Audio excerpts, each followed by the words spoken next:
You, John Fitzgerald Kennedy, do solemnly swear. I, John Fitzgerald Kennedy, do solemnly swear.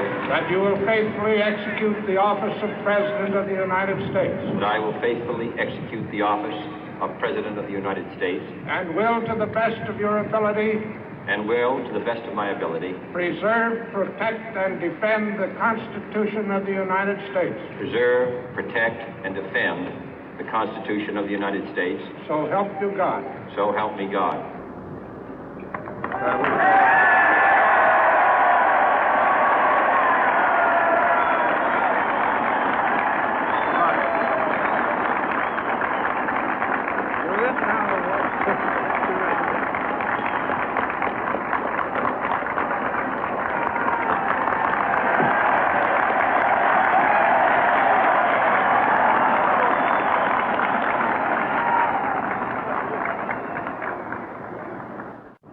Vice President Johnson, Mr. Speaker, Mr. Chief Justice, President Eisenhower, Vice President Nixon, President Truman, Reverend clergy, fellow citizens.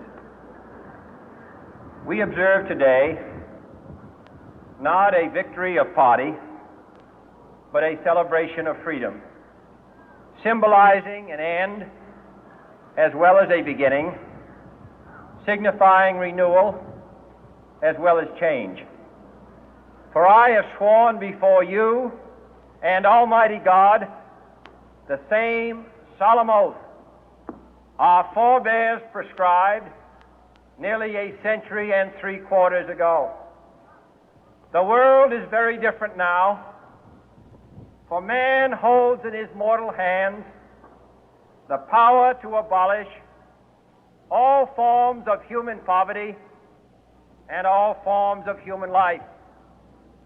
And yet the same revolutionary beliefs for which our forebears fought are still at issue around the globe. The belief that the rights of man come not from the generosity of the state, but from the hand of God. We dare not forget today that we are the heirs of that first revolution. Let the word go forth from this time and place to friend and foe alike that the torch has been passed to a new generation of Americans born in this century, tempered by war, disciplined by a hard and bitter peace, proud of our ancient heritage, and unwilling to witness or permit the slow undoing of those human rights to which this nation has always been committed and to which we are committed today at home and around the world.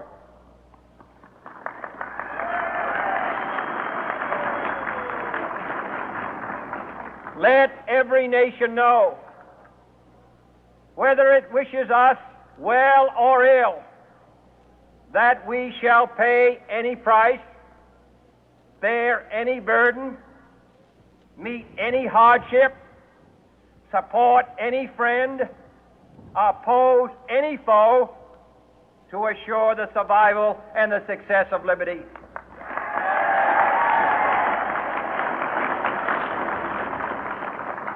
This much we pledge and more. To those old allies whose cultural and spiritual origins we share, we pledge the loyalty of faithful friends. United, there is little we cannot do in a host of cooperative ventures. Divided, there is little we can do, for we dare not meet a powerful challenge at odds and split asunder. To those new states whom we welcome to the ranks of the free, we pledge our word that one form of colonial control shall not have passed away, merely to be replaced by a far more iron tyranny. We shall not always expect to find them supporting our view, but we shall always hope to find them strongly supporting their own freedom, and to remember that in the past, those who foolishly sought power by riding the back of the tiger ended up inside.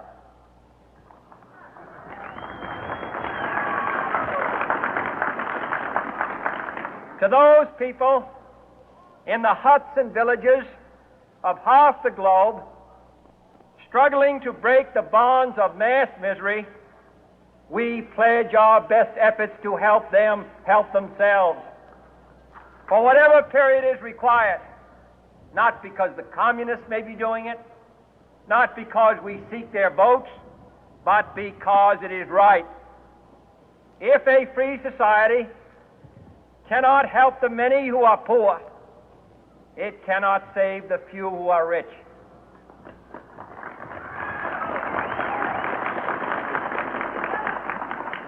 To our sister republics south of our border, we offer a special pledge to convert our good words into good deeds, in a new alliance for progress, to assist free men and free governments in casting off the chains of poverty. But this peaceful revolution of hope cannot become the prey of hostile powers. Let all our neighbors know that we shall join with them to oppose aggression or subversion anywhere in the Americas. And let every other power know that this hemisphere intends to remain the master of its own house.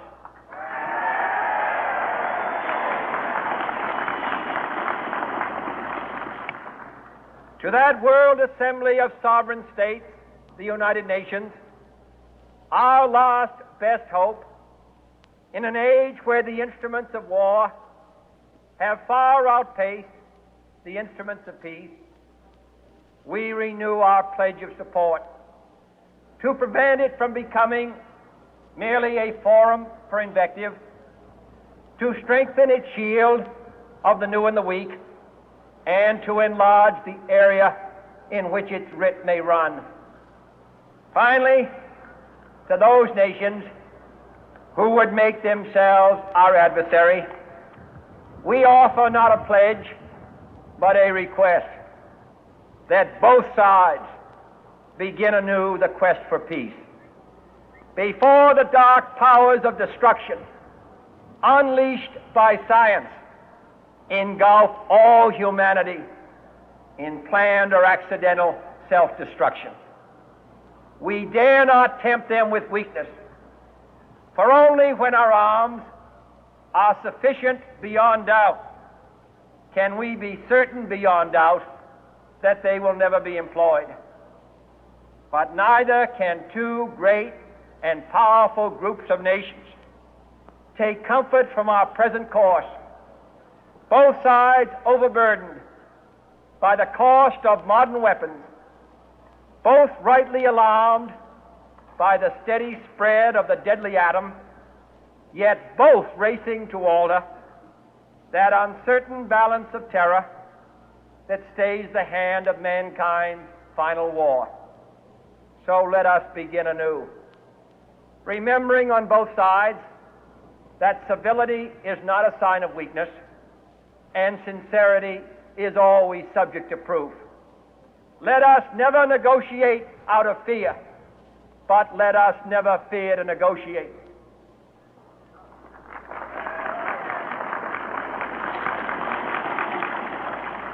Let both sides explore what problems unite us, instead of belaboring those problems which divide us.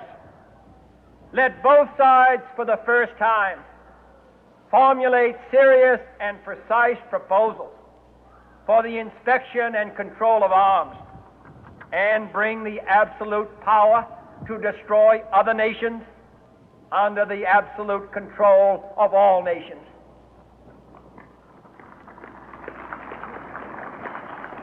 Let both sides seek to invoke the wonders of science instead of its terrors. Together let us explore the stars, conquer the deserts, eradicate disease, tap the ocean depth, and encourage the arts and commerce. Let both sides unite to heed in all corners of the earth the command of Isaiah to undo the heavy burden and let the oppressed go free.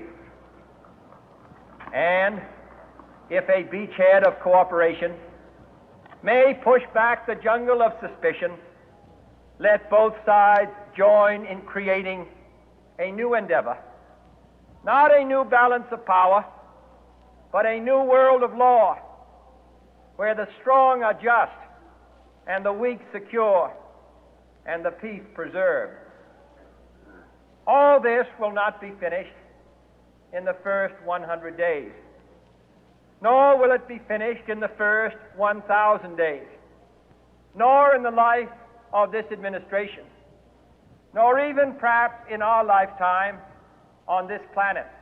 But let us begin.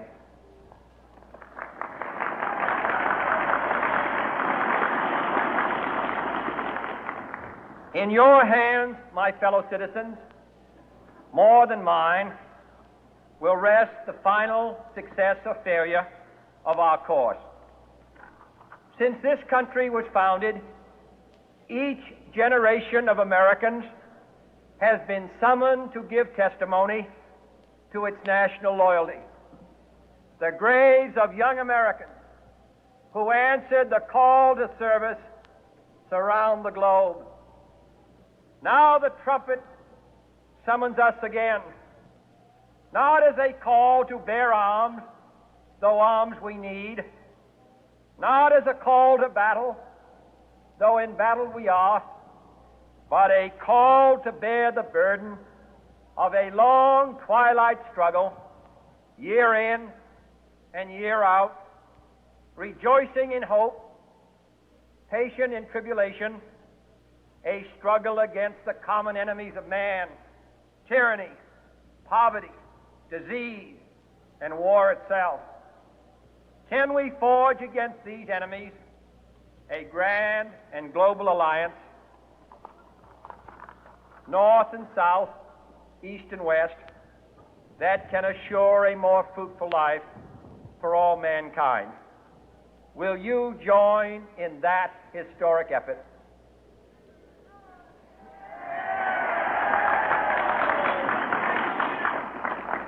In the long history of the world, only a few generations have been granted the role of defending freedom in its hour of maximum danger. I do not shrink from this responsibility. I welcome it.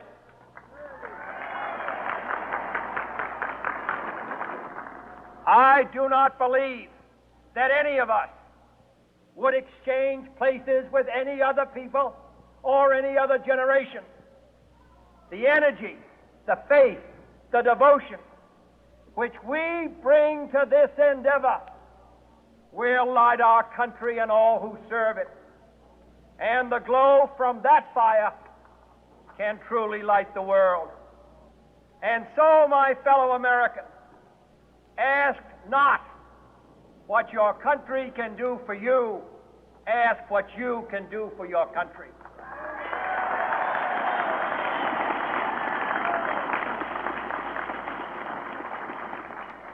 My fellow citizens of the world, ask not what America will do for you, but what together we can do for the freedom of man.